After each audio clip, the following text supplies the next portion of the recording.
هؤلاء هم رؤساء والشخصيات البارزة في مسيرة تاريخ النادي الأهلي. محمد أبي صالح وحش الله يرحمه، صالح سليم الله يرحمه. هذه شخصيات رؤساء الذين تولوا وتعاقبوا على رأس المجلس الإدارة. هذا كابتننا محمود خطيب قاعد اجتماعات مجلس الإدارة صالح سليم طبعا لعب أمام فريق الوحدة في دبي عام 69، كان هو كابتن الفريق. هذا المحب صالح سليم اللي تربطه علاقة قوية معنا في الرياضة الإماراتية. صالح سليم يوميا كان هو كابتن الفريق، بينما كان كابتن فريق الوحدة في دبي اللي هو سهيل سالم في الزيارة الأولى لنادي إماراتي للقاهرة في يونيو عام 69. هذا أول كاس اسمه الوحدة. الوحدة اللي كانت بين مصر وسوريا أيوة بين مصر وسوريا. سنة كم؟ أقول لك التاريخ. نحن الآن في مكتب دكتور سعد شلبي الذي يرحب بنا ونشكره. متواجدين أيضا بوجود أيضا زميل الأخ الدكتور ياسر، الدكتور أحمد سعد بعد قليل سيطلق كتابه. وهنا أيضا يبين مدى التاريخ الكبير الذي يتمتع به هذا النادي العريق، ونحن سعداء بالتواجد من خلال هذا المكتب الذي يضم الذكريات التاريخية لهذه المؤسسة الرياضية العملاقة. فكلنا أهلاويون اليوم ونتمنى لهم دائما النجاح والتوفيق، وشعار النادي الأهلي يرفرف في كل مكان. فأهلا بكل من يحب الأهلي ومن لا يحب الأهلي.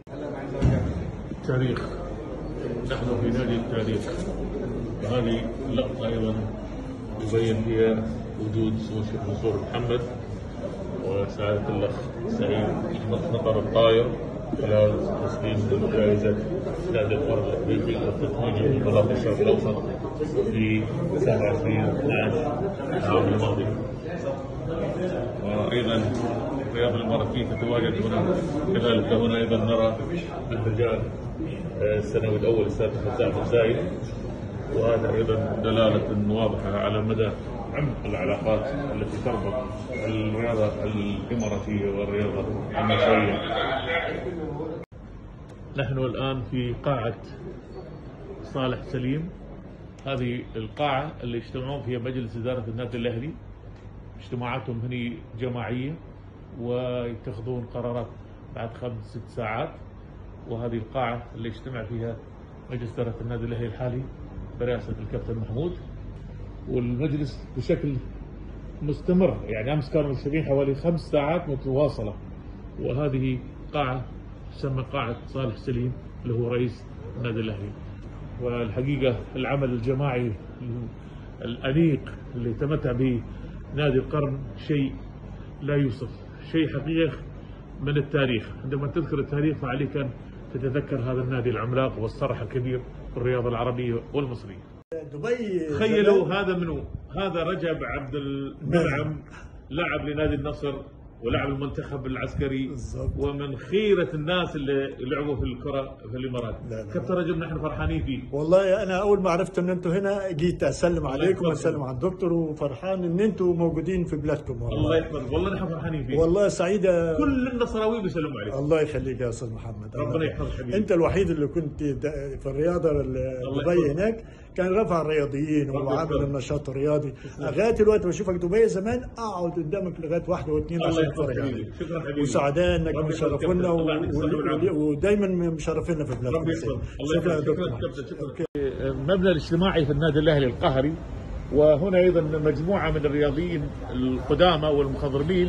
لكن الملفت النظر هنا الله يحفظ الكابتن جمال عبد العظيم، هذا النجم واللي كان يطلق عليه اخطبوط الظهور الرياضه المصريه، ولعب امام النصر الاماراتي في يناير عام 1974.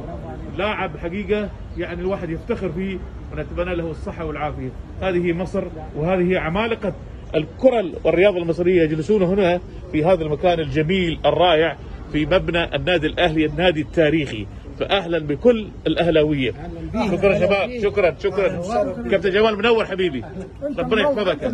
وايضا اخونا احمد ثاني الدوسري يتشرف ايضا بوجود مع هذه الكوكبه من عمالقه الرياضه المصريه. شكرا كابتن جمال، ربنا يحفظك حبيبي.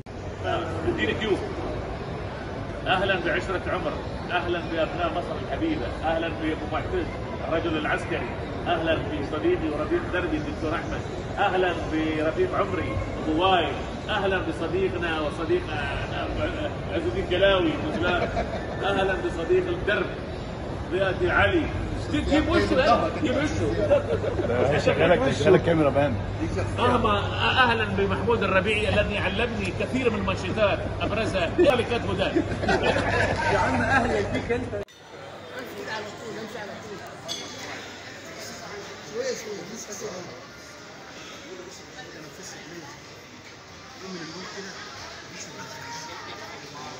حلو قوي.